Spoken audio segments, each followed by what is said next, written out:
tuvo una marcada influencia en el estilo literario inglés. Además fue aceptada como la Biblia inglesa estándar desde mediados del siglo XVII hasta principios del XX. También es considerada como uno de los mayores logros literarios de la Inglaterra moderna.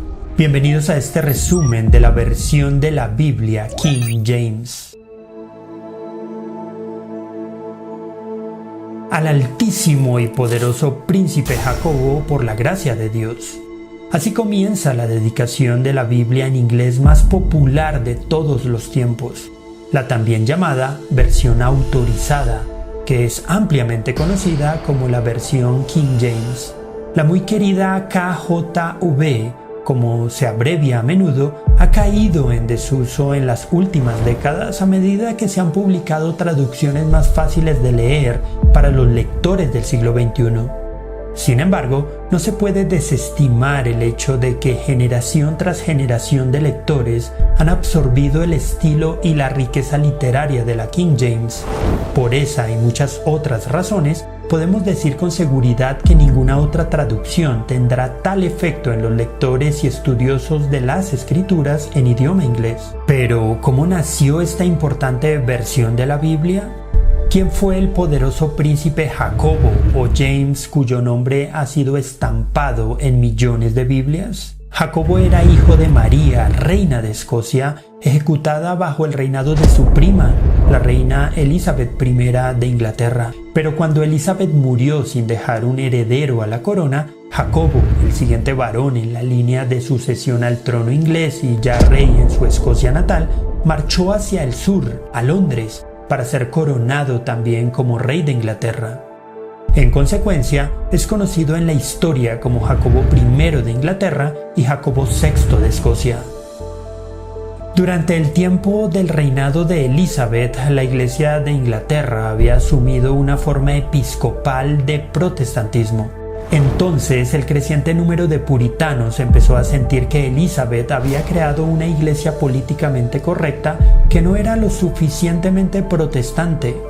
Ellos querían purificar la iglesia de cualquier cosa que se pareciera al catolicismo, incluidos los obispos, el atuendo clerical y los rituales sofisticados que no estaban expresamente ordenados por la Escritura.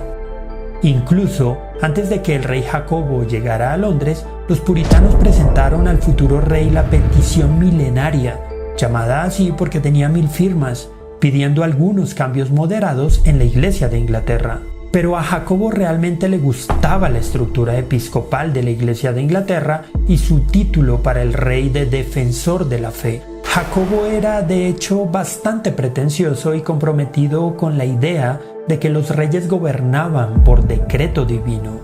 Sin embargo, lo aparentemente improbable sucedió y Jacobo accedió a organizar una conferencia que se reunió en enero de 1604 en Hampton Court para revisar las reformas.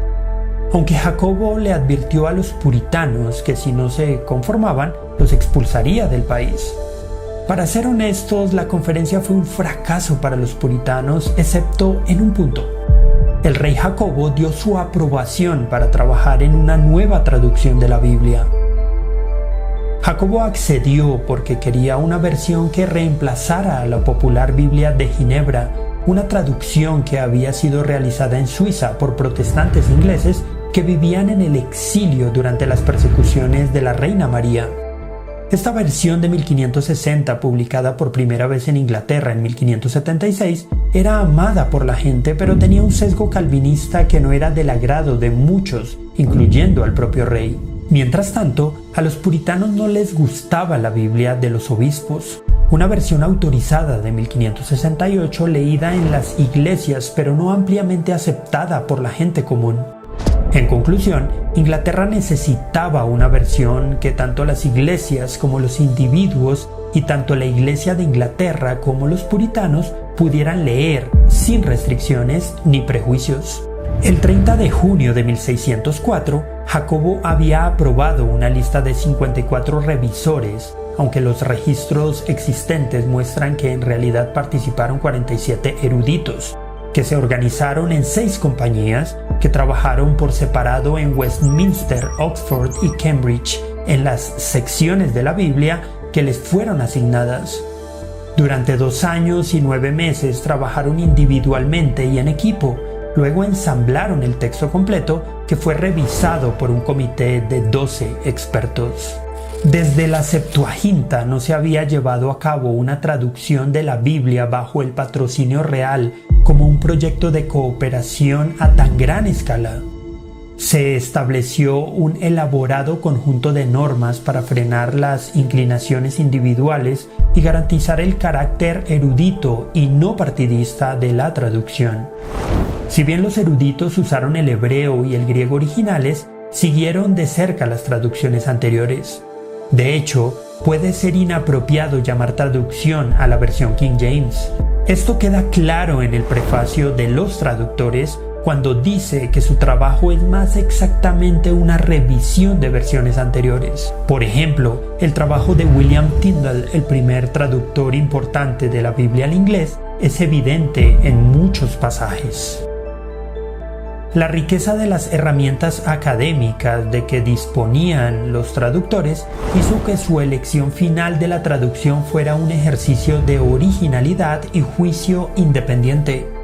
Por esta razón, la nueva versión fue más fiel a las lenguas originales de la Biblia y más erudita que cualquiera de sus predecesoras. El impacto del original hebreo en los revisores fue tan pronunciado que parecen haber hecho un esfuerzo consciente por imitar su ritmo y estilo en su traducción del hebreo. De hecho, el estilo literario del Nuevo Testamento inglés es tan bueno que algunos lo han considerado como igual e incluso superior al de su original griego. Por todo este carácter oficial, la King James ha sido llamada la versión autorizada, aunque curiosamente no ha sobrevivido ninguna evidencia de que el texto final de la King James hubiera sido aprobado formalmente. No obstante, oficialmente la nueva versión fue designada para ser leída en las iglesias, reemplazando a la Biblia de los obispos. Pero pasó mucho tiempo antes de que reemplazara a la Biblia de Ginebra como la Biblia del lector individual. Sin embargo, una vez establecida, la King James fue inquebrantable. Aunque algunos críticos dijeron que su lenguaje era arcaico en el mismo año en el que apareció, a las generaciones posteriores les encantó su inglés bíblico. A medida que el idioma evolucionó, volviéndose cada vez menos como el idioma de la época del rey Jacobo, los cristianos de habla inglesa continuaron expresándose en términos, palabras, frases y expresiones que hacían eco de la King James.